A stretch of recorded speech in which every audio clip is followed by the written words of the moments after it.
Hello friends, welcome back. আজ নতুন একটা ভিডিও, নতুন একটা গ্রামার ক্লাস নিয়ে তোমাদের সামনে উপস্থিত। আজকের ক্লাস পার্টিসিপল নিয়ে বিস্তারিত আলোচনা থাকবে। পার্টিসিপল কী এবং পার্টিসিপলের ব্যবহার, পার্টিসিপলের বিভিন্ন ভাগ, প্রেজেন্ট পার্টিসিপল, পাস্ট পার্টিসিপল এবং পারফেক্ট পার্টিসিপল কী, এগুলা নিয়ে বিস্তারিত আজকের আলোচনা। চলো শুরু করা যাক। পার্টিসিপল কি? পার্টিসিপল হচ্ছে নন ফাইনাইট ভার্বের একটা ভাগ। আমি পূর্বের ভিডিও জিরান সম্বন্ধে দিয়েছি, তো আজকে পার্টিসিপল। তো পার্টিসিপল হলো যে ভার্বের সেই ফর্ম যা কিছুটা ভার্ব এবং কিছুটা অ্যাডজেক্টিভ, এজন্য একে ডবল পার্টস অফ স্পিচও বলা হয়। সে ভার্বের ভূমিকা যেমন পালন করবে, সেরকম অ্যাডজেক্টিভের ভূমিকাও পালন করবে। বোঝা গেল? তো ভার্বের সঙ্গে এখানে আইএনজি, ডিইডি, টিএনইএন এরকম যুক্ত থাকবে। চলো এক্সাম্পল সহ আমরা দেখে নিই। দেখো, he is a retired officer. সে কীরকম অফিসার? রিটায়ার্ড। তো এখানে অফিসারকে মডিফাই করছে রিটায়ার্ড, এটা কিন্তু অ্যাডজেক্টিভের ভূমিকা পালন করছে। তো কোনো নাউনকে যখন মডিফাই করে কোনো অ্যাডজেক্টিভ, তখন সেটা হবে পার্টিসিপল।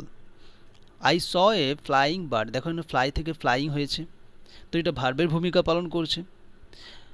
আইএনজি যুক্ত হয়েছে ভার্বের সাথে, দেখো আমি বলেছি এনে সূত্রটা। তারপরে হচ্ছে কি, এটা ফ্লাইং বার্ড। বার্ডকে মডিফাই করছে ফ্লাইং, তো এইটা পার্টিসিপল হিসাবে ব্যবহার হচ্ছে। একইভাবে এখানে দেখো, rolling stone gathers no moss. এখানে রোলিংটাও কিন্তু পার্টিসিপল হবে, কারণ স্টোনকে মডিফাই করছে। বোঝা গেল? আর তাছাড়া বাংলায় ইয়া অন্ত এইসব যুক্ত থাকলে হয়, সেটা আমি পরবর্তীতে বলছি। চলো এরপরে আমরা আসি যে পার্টিসিপলের বিভিন্ন ভাগ। পার্টিসিপলকে তিন ভাগে ভাগ করা হয়: present participle, past participle, perfect participle. তো প্রেজেন্ট পার্টিসিপলের সাথে কী হবে? ভার্বের সঙ্গে আইএনজি যুক্ত হবে। আর পাস্ট পার্টিসিপলের সাথে কী হবে? ভার্বের সঙ্গে ডি, ইডি, ইএনটি যুক্ত হবে। আর পারফেক্ট পার্টিসিপলের সঙ্গেও কী যুক্ত হবে? Having plus verb plus D, ভার্বের সঙ্গে কী হবে? ডিইডি ইএনটি, এখানে হ্যাভিংটা যুক্ত হবে। তাহলে বোঝা গেল, ভার্বের সঙ্গে আইএনজি প্রেজেন্ট পার্টিসিপল হবে, আর পাস্ট পার্টিসিপলে ভার্বের সঙ্গে ডিইডি ইএনটি এরকম যুক্ত থাকবে। আর পারফেক্ট পার্টিসিপলের ক্ষেত্রে হ্যাভিং থাকবে প্লাস ভার্ব থাকবে, ভার্বের সঙ্গে ডিইডি ইএন বা টি এরকম যুক্ত হবে। চলো আমরা স্টেপ বাই স্টেপ দেখে নিই। দেখো, প্রেজেন্ট পার্টিসিপল ভার্বের সঙ্গে আইএনজি যুক্ত। এবারে কোন ক্ষেত্রে ব্যবহার করা হয়? দেখো, অ্যাট্রিবিউটিভ অ্যাডজেক্টিভ গঠন করতে। তাহলে অ্যাট্রিবিউটিভ অ্যাডজেক্টিভ কি? যে অ্যাডজেক্টিভ কোনো নাউনের পূর্বে বসে, তখন তাকে আমরা অ্যাট্রিবিউটিভ অ্যাডজেক্টিভ বলে থাকি। এখানে দেখো, a barking dog seldom bites. Barking dog, তাহলে এখানে ডগটা হচ্ছে নাউনের আগে বসেছে। দেখো, তাহলে বার্ক হচ্ছে ভার্ব, আইএনজি যুক্ত করা হচ্ছে, তাহলে ভার্বের সঙ্গে আইএনজি যুক্ত করা হচ্ছে। দেখো এখানে আমি সূত্রে লিখেছি ভার্বের সঙ্গে আইএনজি যুক্ত হবে। আর এটা ডগকে মডিফাই করছে, এটা নাউনকে মডিফাই করছে বার্কিং। বোঝা গেল? তাহলে তখন এটা পার্টিসিপল হবে। কীরকম পার্টিসিপল? প্রেজেন্ট পার্টিসিপল, কারণ ভার্বের সঙ্গে আইএনজি যুক্ত আছে। বোঝাতে পারলাম? চলো দ্বিতীয় সেন্টেন্স দেখি। দেখো, this is an interesting story. এখানে কি হচ্ছে? নাউনের আগে বসছে ইন্টারেস্টিং, এবং এখানে স্টোরিকে মডিফাই করছে ইন্টারেস্টিং এই ওয়ার্ডটা, তখন এটা প্রেজেন্ট পার্টিসিপল হবে। ইন্টারেস্ট প্লাস আইএনজি যুক্ত আছে, তো এটা প্রেজেন্ট পার্টিসিপল। বোঝা গেল? তাহলে মনে রাখার বিষয় কি, যে ভার্বের সঙ্গে আইএনজি যুক্ত হবে এবং সেটা অ্যাডজেক্টিভের ভূমিকা পালন করবে। কোনো নাউনের আগে বসছে, এটা অ্যাট্রিবিউটিভ অ্যাডজেক্টিভ, তাই এটা পার্টিসিপল হিসাবে, কীরকম পার্টিসিপল? প্রেজেন্ট পার্টিসিপল হিসাবে গণ্য হবে। বোঝা গেল? এরপরে দ্বিতীয় কি আছে? প্রেজেন্ট পার্টিসিপল কোন ক্ষেত্রে ব্যবহার করা হয়? প্রেডিকেটিভ অ্যাডজেক্টিভ গঠন করতে। প্রেডিকেটিভ অ্যাডজেক্টিভ বলতে যে অ্যাডজেক্টিভ কোনো ফাইনাইট ভার্বের পরে প্রেডিকেট অংশে বসে, তারপর কোনো নাউন থাকে না। ফাইনাইট ভার্বের পরে বসবে, কিন্তু তারপরে ওই প্রেডিকেট অংশে বসবে, কিন্তু তারপরে আর কোনো নাউন থাকবে না। এখানে দেখো আমি লিখেছি, এটা দেখে নাও। যে এরপরে দেখো এখানে সেন্টেন্সগুলো দেখো, দ্য স্টোরি ওয়াজ ইন্টারেস্টিং।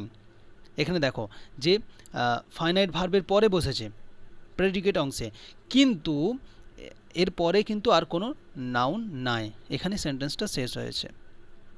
বোঝা গেল? তাহলে এখানে ইন্টারেস্টিং এই ওয়ার্ডটা, এটা হচ্ছে present participle. The news was shocking, the news was shocking. দেখো এখানেও সেম এই শকিং, তাহলে নিউজকে এখানে মডিফাই করা হচ্ছে। তো এই শকিং, শক থেকে আইএনজি যুক্ত হয়েছে, ভার্বের সঙ্গে আইএনজি যুক্ত হবেই, প্রেজেন্ট পার্টিসিপল আমরা এখন বর্ণনা করছি। তো শক থেকে শকিং হয়েছে, তো এইটা অ্যাডজেক্টিভের ভূমিকা পালন করছে, তাই এটা প্রেজেন্ট পার্টিসিপল। বোঝা গেল? তারপরে কী হয়েছে, দ্য ফিল্ম ওয়াজ বোরিং। ফিল্মটা কীরকম? বোরিং। তাহলে এখানে আইএনজি যুক্ত ভার্ব প্লাস এটা অ্যাডজেক্টিভের ভূমিকা পালন করছে, ফিল্মকে রিপ্রেজেন্ট করছে, ফিল্মকে মডিফাই করছে, তো তখন এটা হয়ে যাচ্ছে প্রেজেন্ট পার্টিসিপল। আর প্রেডিকেটিভ অ্যাডজেক্টিভ কি? আমি বললাম যে অ্যাডজেক্টিভ কোনো ফাইনাইট ভার্বের পরে বসে। দেখো ফাইনাইট ভার্বের পরে বসেছে বোরিং, প্রেডিকেট অংশে এটা সাবজেক্ট, প্রেডিকেট অংশে বসেছে, কিন্তু এই প্রেডিকেট অংশের পরে আর কোনো নাউন থাকছে না, তো তখন এটা প্রেডিকেটিভ অ্যাডজেক্টিভ বলে। কিন্তু মূল সূত্র কি? ভার্বের সঙ্গে আইএনজি যুক্ত হবে। আর আমাদের মনে রাখতে হবে যে পার্টিসিপল একটা ফর্ম যা কিছুটা ভার্ব কিছুটা অ্যাডজেক্টিভের ভূমিকা পালন করে, তো তখন তাকে আমরা পার্টিসিপল বলি। আর এটা ভার্বের সঙ্গে আইএনজি যুক্ত হচ্ছে, তাই এটা প্রেজেন্ট পার্টিসিপল। বোঝা গেল? এরপর আরেকটা সূত্র দেখি, চলো কোন কোন ক্ষেত্রে ব্যবহার করা হয়। যে বাংলায় মান বা অন্ত প্রত্যয়যুক্ত, বাংলায় মান বা অন্ত প্রত্যয়যুক্ত বিশেষণ। দেখো a rolling stone gathers no moss, এখানে কি হচ্ছে, রোলিংটা কি? ঘূর্ণায়মান, ঘূর্ণমান। তাহলে আমি কি বলেছি? মান বা অন্ত এরকম যুক্ত থাকবে বাংলায়, তখন সেই ওয়ার্ডটা, তখন সেটা হবে কি? পার্টিসিপল। দেখো এখানে রোলিং স্টোন, এখানে কিন্তু স্টোনকে মডিফাই করছে রোলিং, এবং আইএনজি যুক্ত দেখো রয়েছে, রোল থেকে রোলিং, আইএনজি যুক্ত ভার্ব, এটা অ্যাডজেক্টিভের ভূমিকা পালন করছে, তাই এটা হয়ে যাবে পার্টিসিপল। কীরকম participle? Present participle. The sinking ship, এখানে কি? ডুবন্ত। দেখো অন্ত, ডুবন্ত, ডুবন্ত জাহাজের কথা বলছে, তাহলে অন্ত। আমি কি বলেছি? মান এবং অন্ত প্রত্যয় যুক্ত বিশেষণ। তাহলে বোঝা গেল যে সিঙ্কিং এই ওয়ার্ডটা হয়ে যাবে তখন পার্টিসিপল। কি পার্টিসিপল? কীরকম? প্রেজেন্ট পার্টিসিপল, কারণ ভার্বের সঙ্গে আইএনজি যুক্ত আছে। বোঝা গেল? এবারে আসি 4 নম্বর পয়েন্ট, বাংলায় ইয়া অন্ত। বাংলায় ইয়া অন্ত অসমাপিকা ক্রিয়া। ইয়া মানে এটা যদি আমরা সেন্টেন্সটা দেখি, দেখো hearing the noise the boy wake up, গোলমাল শুনিয়া ছেলেটি জাগিয়া উঠিল। তাহলে গোলমাল শুনিয়া, তো এখানে আমি ইয়া অন্ত বলেছি, তাহলে গোলমাল শুনিয়া, হিয়ারিং দ্য নয়েজ, তাহলে শুনিয়া দেখো ইয়া হচ্ছে, তখন এটা কি হবে? প্রেজেন্ট পার্টিসিপল, কারণ ভার্বের সঙ্গে আইএনজি যুক্ত হচ্ছে। বোঝা গেল? আর ইয়া অন্ত অসমাপিকা ক্রিয়া, তাই এটা প্রেজেন্ট পার্টিসিপল। আশা করি বোঝাতে পারলাম। তবে মনে রাখার বিষয় যে উপরের যে সমস্ত সেন্টেন্সগুলো আমি ব্যবহার করেছি সেগুলো ভার্বের সঙ্গে আইএনজি যুক্ত পার্টিসিপল, এবং এগুলো ঘটমান কোনো কাজকে বোঝাচ্ছে, তাই এগুলি প্রেজেন্ট পার্টিসিপল। চলো এরপরে আসি পাস্ট পার্টিসিপলের ব্যবহার সম্বন্ধে। পাস্ট পার্টিসিপল কি? দেখো ভার্বের সঙ্গে কি যুক্ত হবে? ডি, ইডি, ইএন, টি এরকম যুক্ত ওয়ার্ড। আর প্রথম সূত্র তো মনে রাখতেই হবে, প্রথম সংজ্ঞা, যে ভার্বের সেই ফর্ম যা কিছুটা ভার্ব এবং কিছুটা অ্যাডজেক্টিভের ভূমিকা পালন করবে, তো সেরকমকে আমরা পার্টিসিপল বলি। তো এখানে পাস্ট পার্টিসিপল বোঝার জন্য এই সূত্রটা মনে রাখতে হবে যে ভার্বের সঙ্গে ডি, ইডি, ইএনটি এরকম যুক্ত থাকবে, তখন আমরা তাকে পাস্ট পার্টিসিপল বলবো। দেখো এক্সাম্পলগুলো দেখো, the stolen car has been found, the broken window has been repaired. তো এখানে দেখো স্টোলেন কার, কীরকম কার মানে কি car? Stolen car has been found, এটা কিন্তু অ্যাট্রিবিউটিভ অ্যাডজেক্টিভ। অ্যাট্রিবিউটিভ অ্যাডজেক্টিভ আমি কি বললাম? যে অ্যাডজেক্টিভ কোনো নাউনের পূর্বে বসে তাকে অ্যাট্রিবিউটিভ অ্যাডজেক্টিভ বলে। দেখো কারের পূর্বে বসেছে, কারের পূর্বে বসছে। আবার দেখো স্টোল থেকে ইএন যুক্ত হয়েছে, আমি এখানে সূত্রে বলেছিলাম দেখো ইএন যুক্ত হচ্ছে, তো এই স্টোলেন হয়ে যাচ্ছে ফার্স্ট পার্টিসিপল, এটা অ্যাডজেক্টিভের ভূমিকা পালন করছে স্টোলেন কার, তো সেই জন্য এটা পাস্ট পার্টিসিপল হয়ে যাচ্ছে। পরের সেন্টেন্সে দ্য ব্রোকেন উইন্ডো, দেখো ব্রোকেন উইন্ডো, ব্রোকেন কীরকম window, broken has been repair. তো এখানে ব্রোকেন উইন্ডো, তাহলে ব্রোকেনটা হচ্ছে অ্যাডজেক্টিভের ভূমিকা পালন করছে, ভার্বের সঙ্গে ইএন যুক্ত হচ্ছে, অ্যাডজেক্টিভের যেমন ভূমিকা পালন করছে সেরকমভাবে এই সূত্র অনুযায়ী ভার্বের সঙ্গে ইএনও যুক্ত হচ্ছে, উইন্ডোজকে মডিফাই করছে, তো সেই জন্য এটা ফার্স্ট পার্টিসিপল অবশ্যই। তারপরে দুটো সেন্টেন্স দেখো, we are tired, they are disappointed, তো এটা কিন্তু প্রেডিকেটিভ অ্যাডজেক্টিভ। তাহলে প্রেডিকেটিভ অ্যাডজেক্টিভ কি, আমি আগেই বললাম যে অ্যাডজেক্টিভ কোনো ফাইনাইট ভার্বের পরে বসে প্রেডিকেট অংশে বসে এবং তারপর কোনো নাউন থাকে না। দেখো we are tired, they are disappointed, এটা প্রেডিকেটিভ অ্যাডজেক্টিভ। এবং ভার্বের সঙ্গে দেখো ইডি যুক্ত হয়েছে, আমি এখানে মূল সূত্র কি বলেছিলাম, ইডি যুক্ত হবে। দেখো টায়ার্ড ডি যুক্ত হচ্ছে, ডিসঅ্যাপয়েন্টেড ইডি যুক্ত হচ্ছে, দেখো এটা ডি যুক্ত হয়েছে, এটা ইডি যুক্ত হচ্ছে, বোঝা গেল। তাহলে এখানে উইকে মডিফাই করছে, এটা যেমন ভার্ব হিসাবে ব্যবহার হচ্ছে, ভার্বের সঙ্গে ডি যুক্ত হচ্ছে, এখানে ইডি যুক্ত হচ্ছে, সে একইভাবে এটা আমাদের অ্যাডজেক্টিভের ভূমিকাও পালন করছে, তখন এটা হয়ে যাবে কি পাস্ট পার্টিসিপল, বোঝা গেল।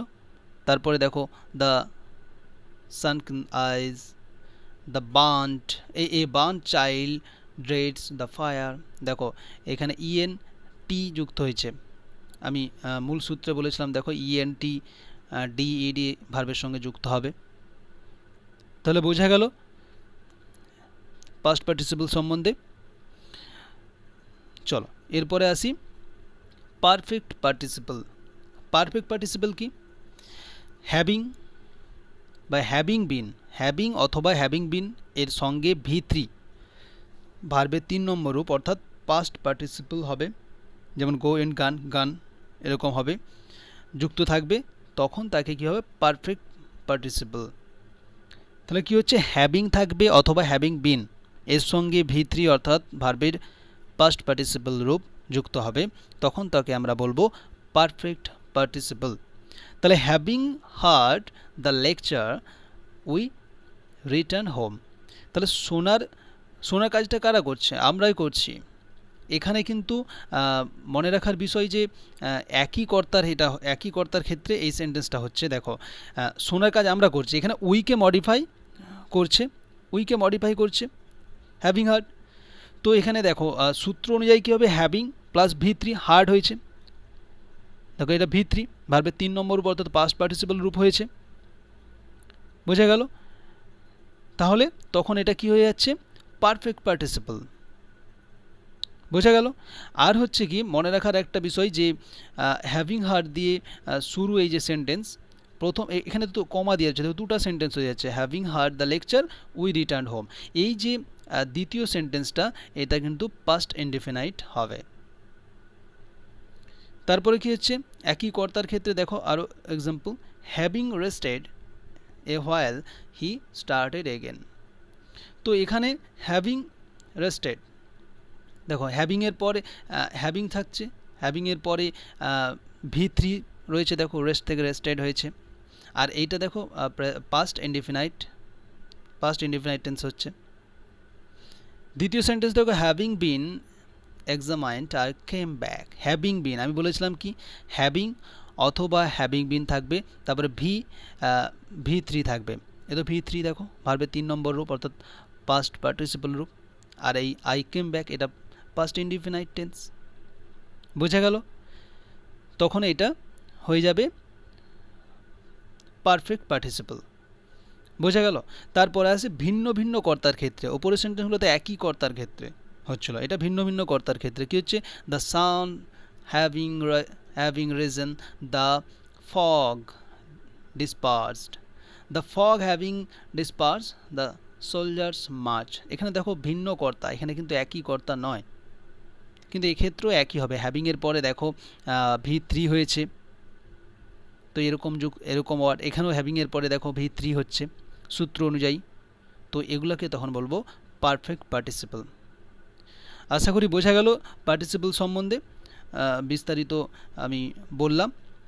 তো তোমাদের যদি কোনো প্রশ্ন থাকে, যদি বুঝতে না পারো, তো আমাকে কমেন্ট বক্সে অবশ্যই জানিও। আজ এ পর্যন্তই, পরবর্তী ভিডিও নিয়ে উপস্থিত হব। যদি ভিডিওটা ভালো লাগে লাইক করো, শেয়ার করো এবং সাবস্ক্রাইব করো। ধন্যবাদ।